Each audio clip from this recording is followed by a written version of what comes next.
El Evangelio del día, en el nombre del Padre y del Hijo y del Espíritu Santo. Amén.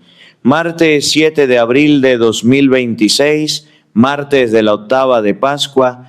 Los invitamos, hermanos y hermanas, a suscribirse al canal y dejar sus intenciones en los comentarios. Lectura del Santo Evangelio según San Juan. El día de la resurrección, María se había quedado llorando junto al sepulcro de Jesús. Sin dejar de llorar, se asomó al sepulcro y vio dos ángeles vestidos de blanco, sentados en el lugar donde había estado el cuerpo de Jesús, uno en la cabecera y el otro junto a los pies. Los ángeles le preguntaron: ¿por qué estás llorando, mujer? Ella les contestó: porque se han llevado a mi Señor y no sé dónde lo habrán puesto. Dicho esto, miró hacia atrás y vio a Jesús de pie, pero no sabía que era Jesús. Entonces él le dijo: mujer, ¿por qué estás llorando? ¿A quién buscas? Ella, creyendo que era el jardinero, le respondió: Señor, si tú te lo llevaste, dime dónde lo has puesto. Jesús le dijo: María. Ella se volvió y exclamó: Rabuní, que en hebreo significa maestro. Jesús le dijo: déjame ya, porque todavía no he subido al Padre. Ve a decir a mis hermanos: subo a mi Padre y su Padre, a mi Dios y su Dios. María Magdalena se fue a ver a los discípulos para decirles que había visto al Señor y para darles su mensaje. Esa es la palabra de Dios. Gracias a Dios. Hay personas que lloran solas. No estoy hablando de ese llanto que viene con testigos, el llanto que se hace en un velorio rodeado de gente, con pañuelos y abrazos y palabras que intentan tapar el vacío. Estoy hablando del otro llanto, el llanto de las 3 de la mañana cuando la casa está en silencio y tú estás ahí, con los ojos abiertos en la oscuridad, y no puedes explicarle a nadie exactamente qué te pasa porque ni tú mismo lo sabes del todo. El llanto que no tiene nombre, el llanto que viene cuando buscas algo que debería estar ahí y no está. Cuando extiendes la mano hacia un lugar donde antes había calor y encuentras frío. Ese es el llanto de María Magdalena frente al sepulcro vacío. Y yo quiero que nos quedemos ahí, en ese sepulcro, en ese llanto, porque la palabra de Dios de hoy no empieza con aleluya y flores de Pascua. Empieza con una mujer que llora. Y eso me dice algo muy profundo sobre quién es este Dios en el que creemos. Estamos en la octava de Pascua. Llevamos una semana proclamando que Cristo resucitó. Los templos todavía huelen a incienso de la vigilia. Los cirios pascuales siguen encendidos. Y sin embargo, la liturgia de hoy, en su sabiduría inexplicable, no nos lleva a la gloria de los ángeles cantando. Nos lleva a una mujer que llora junto a una tumba vacía, como diciéndonos: espera, antes de que comprendas la resurrección, tienes que entender el dolor que la precedió. Antes de que cantes el aleluya, tienes que saber desde dónde viene ese canto.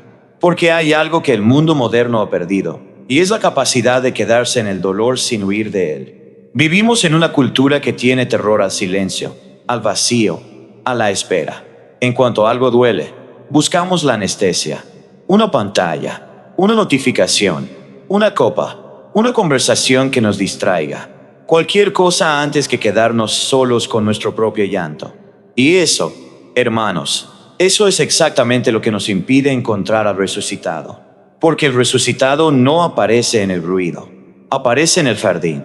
Y el jardín, la madrugada, la soledad frente al sepulcro, eso es el territorio del dolor que no ha huido. María Magdalena no huyó. Y eso me parece uno de los gestos más valientes del Evangelio entero. Pensemos en lo que ella sabía en ese momento. Jesús había muerto. Lo había visto morir. No fue a lo lejos, no lo escuchó de segunda mano. Juan nos dice que ella estuvo al pie de la cruz. Vio los clavos, oyó el último aliento, vio cuando la lanza entró en el costado, y luego lo vio descender de la cruz.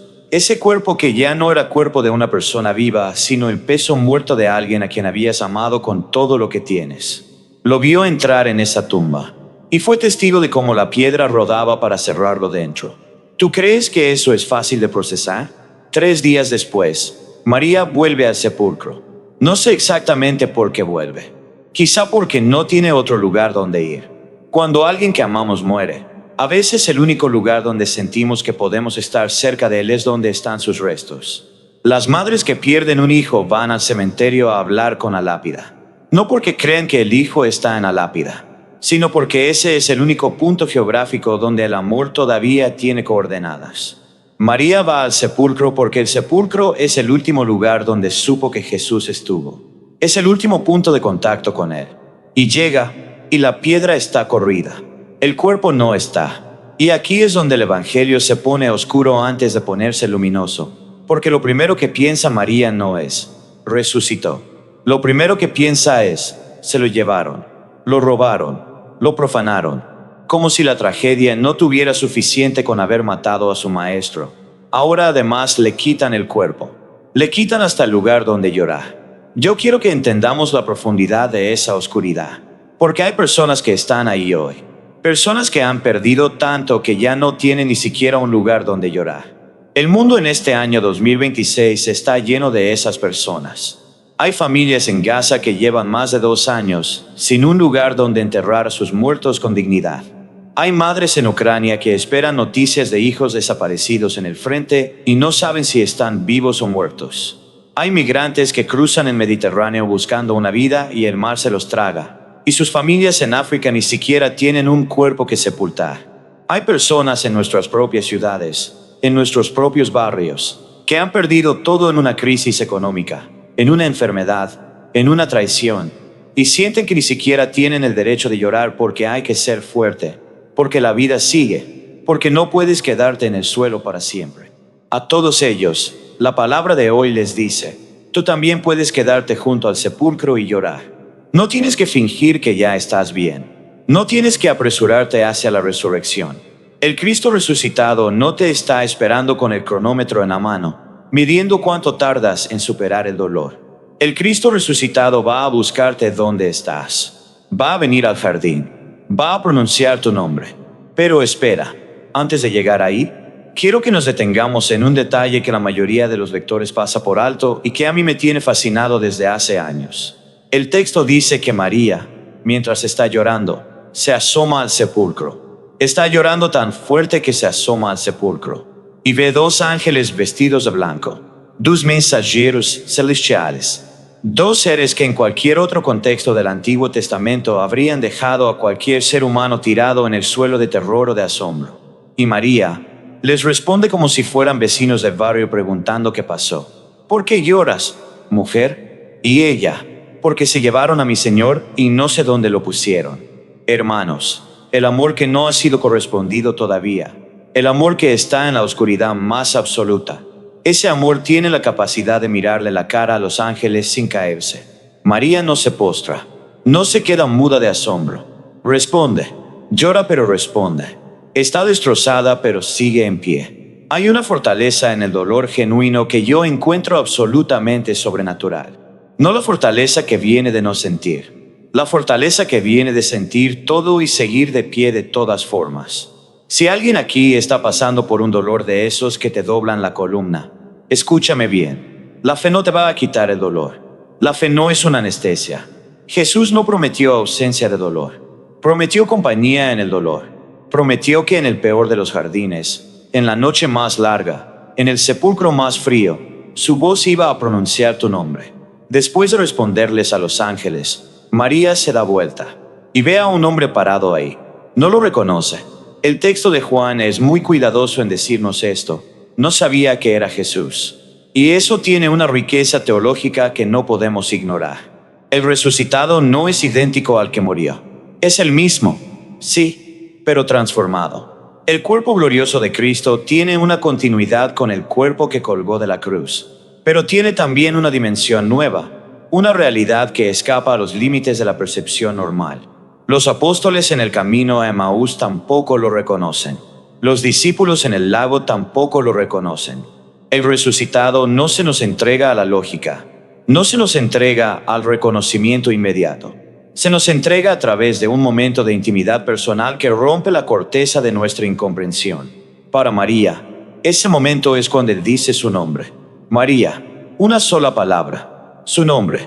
Y en ese nombre está todo. ¿Saben qué es lo que más me conmueve de este pasaje? No es el hecho sobrenatural de la resurrección. Lo sobrenatural ya lo damos por sentado los creyentes, aunque a veces con demasiada facilidad y demasiado poco asombro. Lo que más me conmueve es la pedagogía del amor de Dios. Dios podría haber hecho que María lo reconociera de inmediato. Podría haberle aparecido con gloria, con luz, con un espectáculo que no dejara lugar a dudas. Pero no.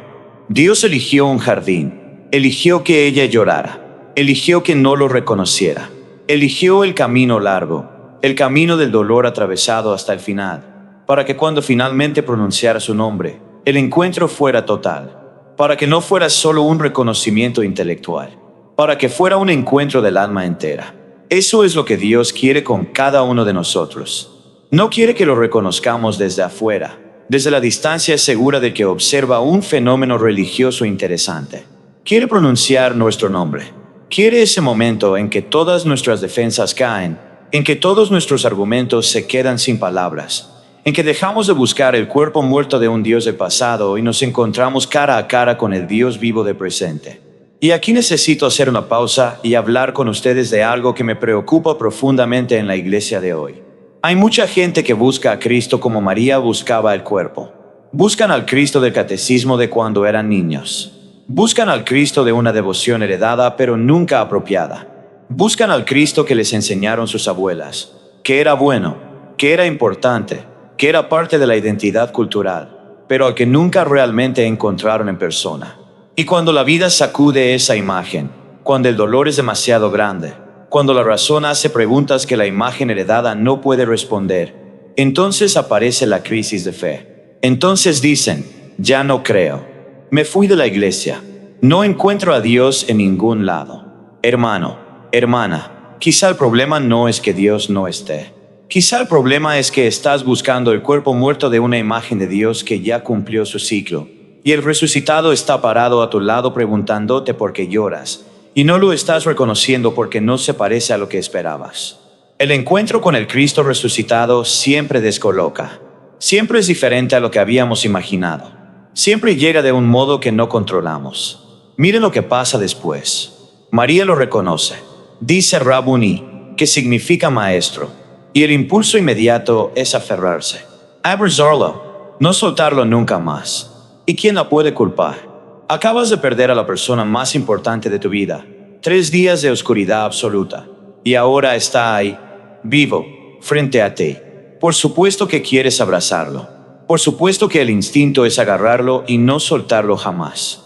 Y Jesús le dice, no me toques todavía. No me retengas, porque todavía no he subido al Padre. Esta es una de las frases más mal interpretadas del Evangelio de Juan.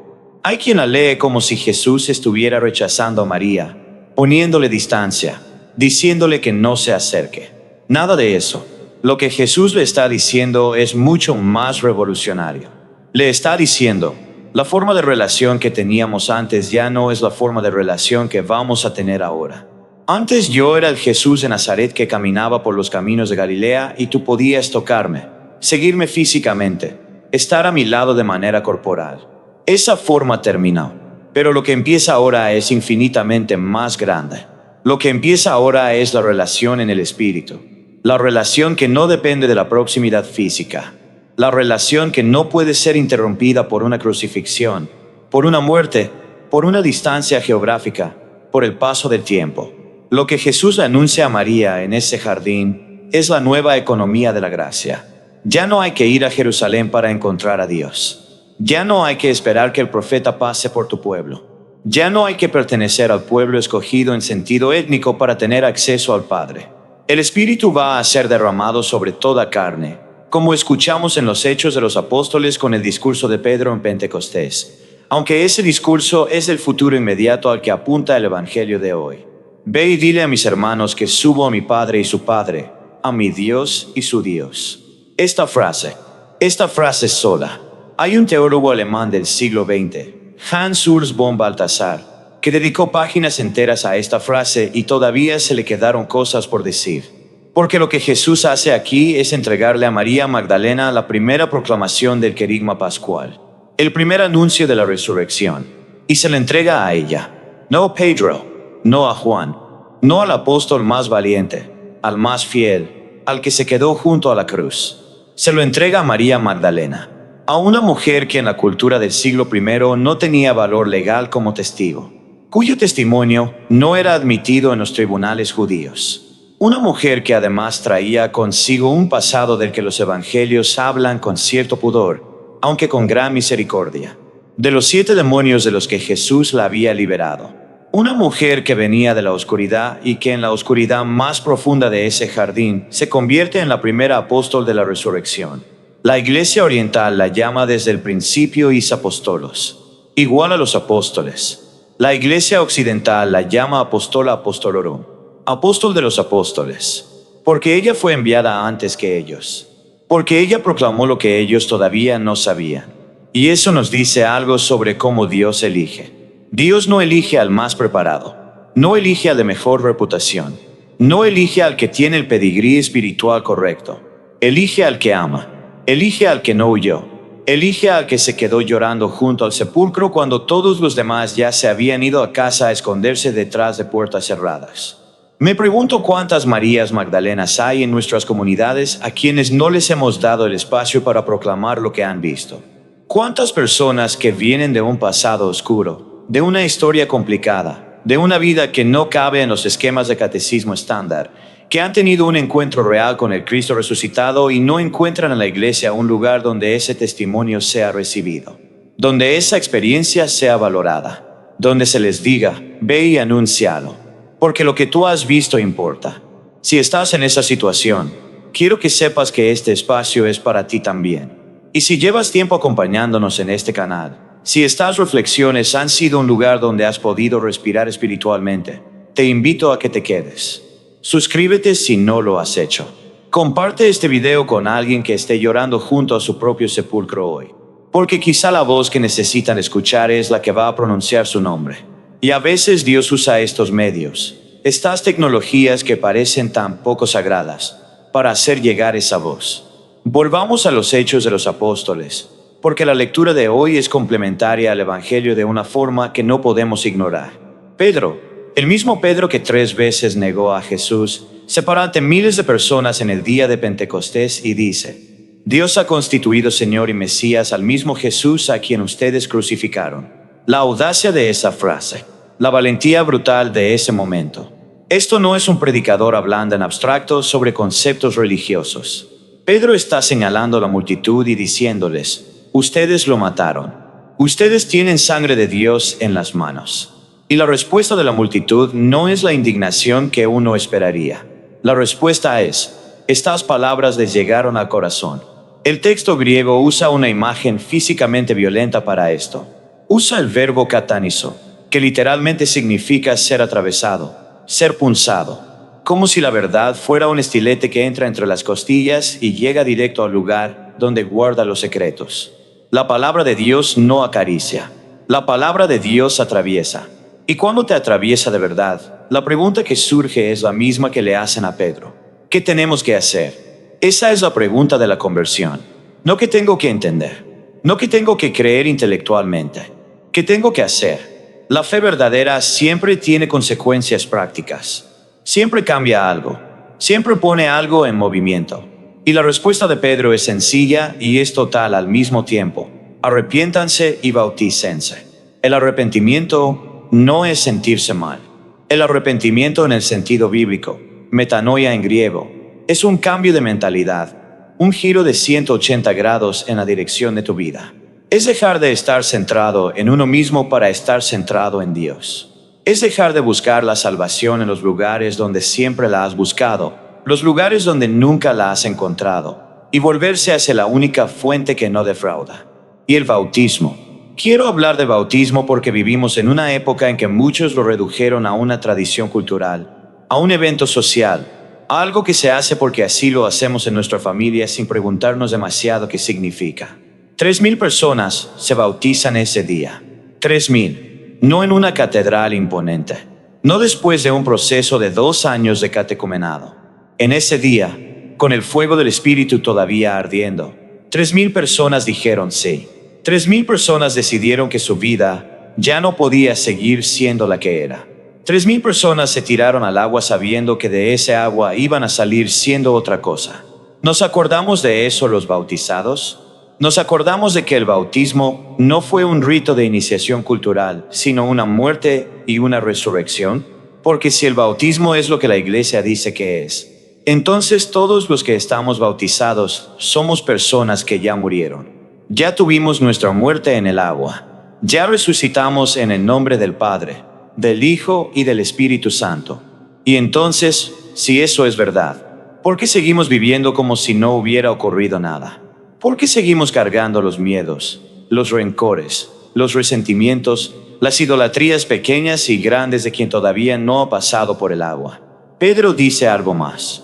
Dice, las promesas de Dios valen para ustedes y para sus hijos y también para todos los que estén lejos, a quienes el Señor quiera llamar. Para todos los que estén lejos. Esta es la dimensión misionera del querigma pascual. La resurrección no es una noticia para guardar dentro del templo. La resurrección es una noticia que por su propia naturaleza sale, se expande, busca a los que están lejos. ¿Quiénes son los que están lejos hoy? Son los millones de jóvenes en América Latina que se declaran sin religión, no porque hayan encontrado una alternativa mejor, sino porque nadie les habló de resucitado en un lenguaje que pudieran entender. Son los adultos que llevan décadas alejados de la iglesia por una herida que la institución les causó y que nunca fue reconocida ni sanada. Son los que están en las periferias geográficas y existenciales de las que habla el Papa Francisco, los pobres, los migrantes, los encarcelados, los enfermos que mueren sin compañía en hospitales donde el ritmo de la eficiencia no deja espacio para el misterio de una muerte bien acompañada. Pedro les dice, pónganse a salvo de este mundo corrompido. Y yo quiero detenerme en esta frase porque es una de esas frases que el mundo de hoy rechaza de inmediato. Mundo corrompido suena a discurso de predicador televisivo enojado, a moralismo barato, a esa religión del dedo acusador que más aleja que acerca. Pero el texto griego dice algo más matizado. Dice Geneas Escolias, generación torcida. No dice el mundo material es malo. Dice que hay una forma de vivir colectivamente que está torcida, que hay una dirección cultural dominante que te lleva al callejón sin salida. Y eso, en el año 2026, me parece que merece una reflexión muy honesta. Vivimos en un mundo en que el algoritmo de las redes sociales está literalmente diseñado para generar división, para alimentar la indignación, para hacernos pasar más tiempo en las plataformas a través de la rabia y el miedo. Vivimos en un mundo en que la industria del entretenimiento ha normalizado niveles de violencia y de trivialización del sufrimiento humano que habrían parecido obscenos a cualquier generación anterior. Vivimos en un mundo en que la economía global produce más riqueza que nunca en la historia y al mismo tiempo más desigualdad que nunca en la historia. Vivimos en un mundo en que los líderes políticos de las principales potencias compiten en cinismo, en que la mentira ha perdido su costo social, en que la verdad ha sido relativizada hasta el punto en que ya no hay verdad, solo narrativas. ¿No es eso una generación torcida? No lo digo desde la amargura del que odia al mundo. Lo digo desde el amor del que quiere que el mundo viva. Porque el Dios de la Pascua es el Dios que quiere vida. Vida en abundancia. Y cuando te digo que te pongas a salvo de esa torcedura cultural, no te estoy diciendo que te encierres en un monasterio y te desconectes. Te estoy diciendo que tengas los ojos abiertos. Que no tragues todo lo que te dan sin mascar. Que tengas el criterio del discípulo que sabe que hay una manera de mirar la realidad que viene del Evangelio y que no es la misma que la que viene del mercado o del algoritmo. Escúchame, si llevas tiempo siguiendo estas reflexiones, si esta voz te ha acompañado en algún momento difícil, si has encontrado aquí algo que no encontrabas en otro lado, quiero pedirte algo que no es difícil. Deja un comentario hoy. No tiene que ser largo. Puede ser una sola palabra, lo que llevas hoy al sepulcro, lo que estás esperando que el resucitado diga tu nombre para darte vuelta. Porque a veces nombrarlo, escribirlo aunque sea en un comentario anónimo en internet, es el primer paso de esa metanoia, de ese giro que Pedro le pedía a la multitud. Y si hay reflexiones anteriores de esta semana de Pascua que no has visto todavía, te invito a que las busques en el canal. La octava de Pascua es una unidad. Son 8 días de contemplar al resucitado desde ángulos diferentes. No te pierdas ninguno, pero volvamos a María. porque quiero terminar donde empezamos. María recibe el encargo de ir a anunciarles a los discípulos. Y el texto dice, con una sencillez que me rompe el corazón, que María Magdalena fue a ver a los discípulos para decirles que había visto al Señor y para darles su mensaje. Simplemente fue, sin discutir el encargo, sin pedir una señal adicional que confirmara que había entendido bien, sin decirle a Jesús, oye, pero ¿cómo voy yo a convencer a 11 hombres que se escondieron y tú a mí sí me envías? La obediencia del amor no razona desde el miedo. La obediencia del amor parte del encuentro y confía en que el mismo Señor que pronunció tu nombre en el jardín va a acompañar tus pasos hasta el cenáculo. Esa es la estructura de todo apostolado auténtico. Primero el encuentro personal con el resucitado. Primero que Él diga tu nombre. Primero la transformación interior que hace que el Rabbuni brote de tus labios antes de que hayas podido pensar qué decir. Y luego el envío. Luego la misión. Luego el ir. Hay mucha gente en la iglesia que intenta hacer las cosas al revés. Van a misionar sin haber tenido el encuentro. Predican sin haber llorado junto al sepulcro. Anuncian la resurrección como dato teológico abstracto sin haber experimentado el jardín, sin haber atravesado la noche, sin haber tenido ese momento en que el nombre propio pronunciado por una voz que reconoces de algún lugar que no puedes explicar te hace girar y te hace ver lo que estaba ahí todo el tiempo. Y el resultado es ese catolicismo de fachada que más cansa que inspira. Ese discurso religioso que suena a obligación y no a buena noticia. Ese pietismo ansioso que cumple ritos pero no irradia gozo. El gozo de María cuando corre a anunciar que ha visto al Señor no viene de haber cumplido una norma. Viene de haber sido encontrada. Viene de saber que en el peor de sus jardines, en el más oscuro de sus sepulcros, el amor de Dios pronunció su nombre. Y ese amor pronuncia el tuyo también. Hoy, en este momento, mientras escuchas esta reflexión, no importa en qué jardín estás. No importa cuántos días llevas llorando junto a tu sepulcro particular. No importa si el cuerpo que buscas es el cuerpo de un sueño que murió, de una relación que se acabó, de una fe que se enfrió, de una salud que se fue, de un ser querido que ya no está, de una certeza que se derrumbó. El resucitado está parado en ese jardín preguntándote por qué lloras. Y en el momento que menos te lo esperas, en la forma que menos te imaginas, va a pronunciar tu nombre. Y cuando eso pase de verdad, no te va a hacer falta que nadie te convenza de ir a anunciarlo. Vas a ir sola, vas a ir solo, como María, no porque alguien te lo pidió, sino porque haberlo visto te hace imposible el silencio. Eso es la Pascua, no un evento del pasado que conmemoramos con liturgias bonitas. Un encuentro del presente, un nombre pronunciado en el jardín, una vida que sale del sepulcro con los ojos todavía húmedos de llanto y los pies ya en camino. Que el Señor resucitado pronuncie tu nombre hoy. ¡Feliz Pascua!